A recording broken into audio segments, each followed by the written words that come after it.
आहे. केंद्रीय गृहमंत्री अमित शहा आज आसामच्या दौऱ्यावर असून ते विविध विकास कामांचं लोकार्पण करणार आहेत. या दौऱ्याची सुरुवात ते आसाम आंदोलनातील हुतात्म्यांना श्रद्धांजली अर्पण करून करतील. यासाठी ते नवनिर्मित हुतात्मा स्मारकाला भेट देणार आहेत.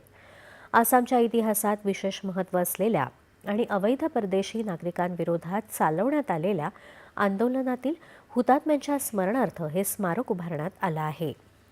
यानंतर अमित शहा नगाव जिल्ह्यातील वैष्णव संत श्रीमंत शंकरदेव यांचं जन्मस्थळ असलेल्या बटाद्रावा ठाण्याला भेट देतील.